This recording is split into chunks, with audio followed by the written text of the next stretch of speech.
All right, Charles and Ruth are in the house. Welcome. Thank you. And Hey. it's Charlie, not Charles. Charles. Yeah. Okay, Charlie. That's Okay. All right. I'll try to cross it out in my notes here That's as we right, go. that's right. He's very particular. about That's that. okay. Charles sounds so much more formal than what I am. All right, we're going to start by telling our listeners that you are both the founders and organizers, I think, of 3 separate projects in Greensboro: the Greensboro Grub, City 616, and PB and Java. Is that Exactly. correct? Yeah. Boy, Yes. you've got your hands full. Yeah. Yeah. Oh, my goodness. Well, I was on the treadmill this morning at the gym, and I looked up at the TV, and there you both were. Oh, And, 15 minutes of fame. That's Yeah. right. Well, actually, it was more like 15 seconds. Yeah, but you're getting a lot of press lately, so that's a Yeah. good thing. It is a good thing, yeah. Okay, so let me go back, way back, to Okay. when you first met. Okay, because that's kind of really the beginning of what has evolved here. Yeah. And how and where did you meet? We first met at college, and we were in plays together there. And theater has kind of been our ongoing connection. Yeah. Yeah, we were in plays together at college. And after college, Ruth moved to the San Diego area to join a professional theater out there. And then about 4 years later, I went out to join the same theater. Okay, so you met and fell in love. Fell in love. Yes, we did. Oh, don't let him sing. Oh, Don't let him sing. it's okay. If you want to sing, you go right ahead. Oh, Okay. thank you very much. All right, so how did you end up in Greensboro? Oh, that's a long story also. But we let me think. We left San Diego and got married and lived in Roanoke, Virginia for a while, where I was born and raised. My dad had a small chemical company. And then we moved to Birmingham, Alabama, where I was a salesman to the coal industry. And it was supernatural how bad I was as a coal salesman. Supernatural. That's right. Okay. It was really bad. So your dad had a chemical company, and you Yes, worked there in the office, and For a while. For a and then while. I was the salesman, to the coal industry. Yeah. Okay, and you don't have children.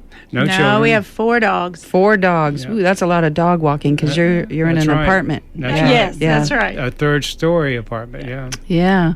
So, Ruth, what did you do when you first arrived in Greensboro? Oh, when I first arrived in Greensboro, I unpacked a whole lot of boxes.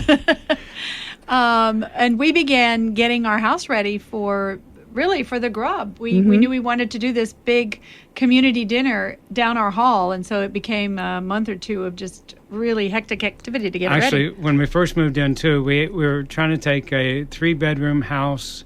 And our house was actually smaller than our apartment, but still, it just felt like trying to make things fit and trying to where things go. And we had friends that would come by and say, you know, I think it looks worse this week than it did last week. That was a good friend. Yeah, the apartment was built as a hotel, and so it's one big long hallway with rooms, 15 rooms that go off the hallway. Yeah. So first of all, we had to decide what rooms were what. And actually, we had to mark the rooms on the outside because we kept forgetting which room was going to be Oh, what. and it's on South Elm Street, just so people know that. So your That's right. apartment is located and your business down there. So do you have nonprofit status? We do. As a matter of fact, we've had nonprofit status for over 20 years, maybe 30 years now. We started out as Peculiar People, which was our touring theater company that we started in 1987. Wow. And we traveled in every state of the union except for Maine and Hawaii. We even went to Alaska. And then we also went to 21 different countries with our touring theater. So it's been a pretty amazing time. I thought I made a typo. I wrote down states or countries, and I thought, no, it couldn't be countries. Oh, my goodness. So, Ruth, It's just about a country a year. Yeah, that's right. so what were a couple of your favorite places and why? Oh, well, country-wise, I love Italy, and I loved the city of Rome. I would go back there, and Florence. Go back there in a heartbeat. And for me, now it's no longer the case because unfortunately it has become so commercialized that when we went there, it was ideal. We went there in the year 2000, and it was Prague and in the Czech Republic. And oh my gosh, it was so beautiful, so pristine. But now, unfortunately, so many commercial concerns have come in. They even come with gambling and bingo parlors. But anyway, I Yeah. loved it then. Okay. Yeah, I've seen pictures of Prague. It's beautiful. Mm-hmm. All right, let's talk about what you're doing now. You have at least 3 different big things going on: PB and Java, City 616, and Greensboro Grub. So first, let's tell our listeners what City 616 is. Okay. That is the umbrella nonprofit that encompasses everything else, including our theatrical performances, which we still travel and do under Peculiar People. And it is the mission of City 616 is to bring the diversity of our city together for the advancement of community through the arts, education, and service. Yeah, and so that is sort of like our guiding principle throughout everything we do here in the city. And so whenever we do something, we try to make it as inclusive as possible. Different races, different religions, different socioeconomic people, and try to get them together. Because we have so many bonding communities, and that's like churches or country clubs or book clubs or something like that, where you get together and you all pretty much have the same interests and so on and so forth. But a bridging community is a community that brings disparate elements of our society together that would never get together otherwise, and really have fun, listen to each other, and begin to understand each other. Okay. And your logo on your website says "Community Made Real." I thought that was a really good short little line that kind of encompasses everything that you just said. Yeah, thank you. And that's really good. Hey, would you you do have some nice web pages, and would you like to give a shout out to the person that does that for you? Well, I kind of update it, and I found out this morning someone from the Chamber of Commerce said, "Hey, you need to update that page."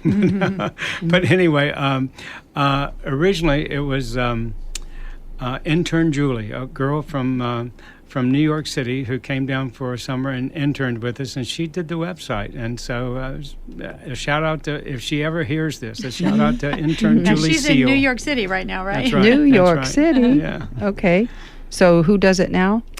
I update it and keep it going, but I am. But if we have anybody out there who would love to That's volunteer right. their time, we'd probably take it. I am a poor web person, yes. Yes. I'm 62 years old, and I feel like I'm advanced in technology for a 62-year-old. However, That's not saying very much, right? I'm nowhere Not near really. a 26-year-old. All right. So to put that statement to work that you used, you facilitate numerous projects, and many are quite big, and theater, PB and Grub, PB and Java. So tell me, what does community mean to you? Well, just like we were saying, community is that bridging factor, that it brings different people together, and also it brings them together around this is going to sound sort of corny, but it brings them together around love. To love one another, to hear one another, to understand one another. And when we start doing that, that's true community. Yeah, I think really when you have a really useful, practical community, it has to involve knowing each other well enough to know where people are in life and to be able to love them in that space and in that place. And loving people is probably the hardest thing in the world, and we're both kind of bad at it, but we're working on it. Especially if you're mad at somebody or you have a troubled relationship with somebody, I can that is true. I agree with that. Or you feel like they've misused you or hurt you or misunderstand you. Yeah, that's right. Well, I have a saying, and I say, I love people in general, but in particular, I hate them. No, I'm teasing. I know. All right, well, let's talk about the Greensboro Grub then. So I started going to your grubs about 3 years ago, and what an event. Please tell us how they work and who shows up. Okay, well, actually, I'll give you a little bit of history to the Greensboro Grub. Because we traveled so much in our touring theater, we were never at home. And I got to feeling bad that, especially when we were home, that Ruth did not have a community of friends that she kept up with. So one New Year's Day, I made a New Year's resolution to Ruth, and I said, when we're home, I'm going to start having people over so that we can have more community. And you don't have to cook. I'll do the cooking. And we'll have people over. And I just read this book called A Severe Mercy. And in this book, they talked about, they were sort of like mentor. Their mentor was C.S. Lewis. But anyway, they would have people over and then go in the living room, sit around the fire, and read poetry to one another. And I just thought that sounded great. So I said, okay, we're going to have these dinners, and we're going to have people over and have them come and share poetry. And so we did that in Tennessee for about 4 or 5 years. But we lived in a regular house, and we Yeah. could have about 20 people at a time. Yeah, 20 was huge. I would brag and say, we had 20 people in our house last night. Now we have 70 people in our house. But anyway, so we started having that dinner, and it was really just about gaining friends at that point. That would be more of a bonding community there. But when we moved here, we didn't have any friends, so we said, let's just make this open to the community. Let's start gathering people from all shapes, sizes, and everything. And that's how the Grub started. Okay, well, about how many people have showed up since you did start, do you think? Ooh, You have an estimate? Well, if you take 12, no, not 12, it would be 10 times 70 people times 8 years. Oh, wow. I don't know math. Math is hard. I know. But anyway, I will tell you this. We have, every year we have a Christmas play, and we have about 500 people that come to that over the course of Christmas. And then we have, we've had book signing parties, we've had CD release parties, we've had 2 weddings and 3 wedding rehearsal dinners up in our space. And so with all the different With the Grubs. yeah, and with the Grub, we estimate over the last 8 years we've had over 9,000 people in our home. Oh, my goodness. Yeah. All right, well, I'd like to share my experience at some of your Grubs. Yeah. Okay? It seems almost like a secret organization as you walk up to the address on South Elm Street and you ring the buzzer and someone lets you in. There's a tall flight of stairs in front of you, then more stairs with unique artwork and decorations on the wall. And by the time you get to the 3rd floor, with your bottles of spirits that you brought, someone is there at the top of the stairs to show you where to put your libations. Then you select your beverage, and as you walk out of the room into the hall, a very nice lady offers you salmon appetizers. And then the room is buzzing with conversation, and a very long, beautiful table is set for dozens of hungry people. And then instruction is given for all to sit down, and everyone around you introduces themselves. Then you talk about the magic of it all, interview a couple of newcomers, then you serve a tremendous meal and dessert. Then everyone is invited to the next room to experience anything from singing to skits to live music to sing-alongs and also the spoken word. And a good time is had by all. Preach it, Rebecca. Yes, That's wonderful. yes, All right. hallelujah. Hallelujah. Wow. All right, so you really like the spoken word. Can you Yeah. tell us why? Well, first of all, like I said, the original idea was to get together and share poetry. So I've always loved poetry. You know, I don't know if you ever heard of the book, The 5 Love Languages. My love language is words. And so words is always, it means more to me than any kind of gift you could give me. And so that's one thing. But the other thing that now that we're in Greensboro and we've gotten introduced to the black community and the spoken word poets there, it's just such a wonderful way to get to know them, to understand them, and to put yourself in their position in ways that I never have before. Yeah. I think that's one of the fascinating things with the Grub, because it draws so many different kinds of people.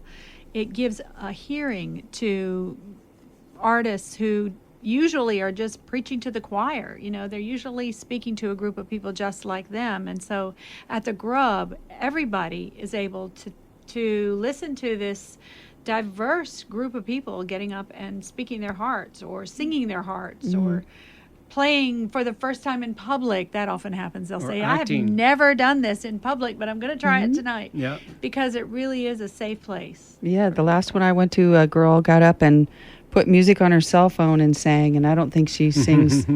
Maybe she does karaoke. I don't know, Yeah. but that was really Yeah. really Well, cool. the other thing, too, is that I introduced the Talent Time by saying that we subscribe to the G.K. Chesterton philosophy, and that is, if a thing is worth doing, it's worth doing badly. But then he goes on to say, how many of us have banished singing, dancing, drawing, painting from our lives for fear of not doing it well? If a thing is worth doing, it's worth doing for the joy of it. So that's what we subscribe to. Do it for the joy of it. All right. So Ruth, you and Charlie do perform once in a while, and you do some skits. So what are some of the skits that you like to do? Well, we write most of our own material. Actually, Charlie writes most of it, and then I rewrite it in rehearsal. But we have a lot of marriage stuff because, you know, we're two people doing sketches, so what are we going to do? But that's a lot of humor in that, or pathos, And then there's a couple that I really love. We have one called "You Are My Sunshine," which is about a mentally challenged man and a woman who really needs comfort, and he's there to give it in a very real way. Yeah. It's Darby. His name is Darby, and we have several sketches written around Darby. He's just a guileless yeah. person, He's right there, who he is, and you get the full-blown message of his character, and I just love him. So. Yeah. And then, like she said, we do the marriage things, and we also have just some sketches that focus on grace and forgiveness. Yeah, we went through a real encounter with the grace of God. And it changed us so profoundly that really has come out in almost everything we've written. All right. So what's it like to have a home and business in a busy part of town, like a very busy part of town?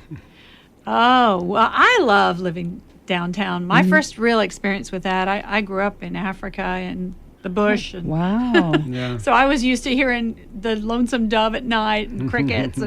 But my first experience was when I was right out of college, and I lived with my sister in downtown South Philly. And we lived over a storefront. And I lived there just for a summer, but I realized how much I absolutely loved walking out my front door, being in the middle of everything, hopping on a subway, going to the museum every week. Yeah. And I realized that if I ever had the chance again, I would love to live in a city. So. Yeah. Well, I just moved to Greensboro a few months back. I lived in the country, and I thought I live in suburbia, so I thought that was a big move. But that's one of my favorite parts of Greensboro is South Elm Street, and everything that goes on down there, and all the wonderful people, and the shops, and First Friday, and the music, and I think you have a great neighborhood. Yeah, so. it is a great neighborhood, and we're calling it the South End. Oh, okay. Yeah. The South End. No, we're not calling it that. We're not. Well, our neighbors are. The whole Merchants Association down there is calling it South Okay, End. the South End. All right, now we know. And you need volunteers to prep for your grubs and help with the cleanup afterwards, right? So you're looking so for. Glad you brought that up. Yes. Yes, we do. Yeah. We're actually thinking about going. We've been doing one grub a month, and that's having 70 people over and fixing the food and cleaning up afterwards. And usually a grub is about a 3 or 4 day process, getting ready and prepared, and then cleaning up afterwards. So if we go to 2 a month, we definitely will need volunteers. Okay, Ruth, you're funny. Oh, okay. She's getting after me for wiping my hand on the counter. He was wiping the counter off, and she stopped him from doing it.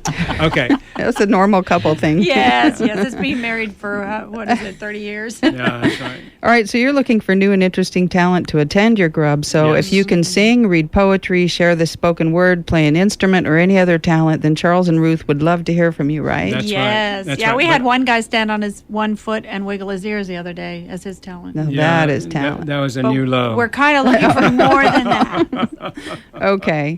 Let's talk about PB and Java now. It took a couple of years in the making, and you've been open for a while, and it had a great atmosphere, has a great atmosphere. Yeah. It's beautifully decorated, which took a lot of thought. And it's friendly service and great music and nice people, something fun to do on the South End.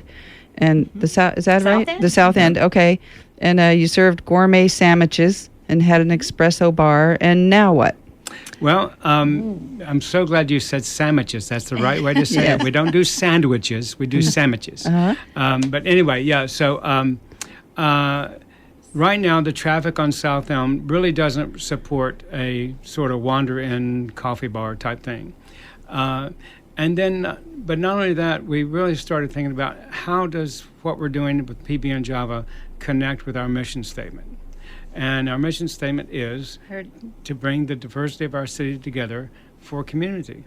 And so if you're just kind of sitting around waiting for people to show up, that's not really saying we're bringing the diversity of our city together. So we're closing for 2 months. We're going to retool, rethink, and reopen with the idea of having more events and diverse events to bring different people into the space. Okay. And And what we'll kind of also- things? Oh, I'm sorry. Go ahead. Well, we're going to also rethink the menu, so it's a wider menu and probably lighter food. And we are also going to hopefully obtain a beer and wine license, which we haven't had until now. Okay. So we really want this to be sort of an event center for South End and a place where different people can get together for different functions. Now, some of the functions you had mentioned to me were songwriter and poetry nights, Yes. play reading and book clubs, full calendar of different events such as CD releases, book signing, various artists, and you want different races and backgrounds to be in your shows. Okay, if someone wanted to donate to your cause, what types of things would help you out the most? Oh my goodness. Well, we never turn down green stuff. Yeah. But Okay. the way that we would do that would be the way people could do that. Other than that, would be volunteer and to get a hold of us through our website, which is city616.org.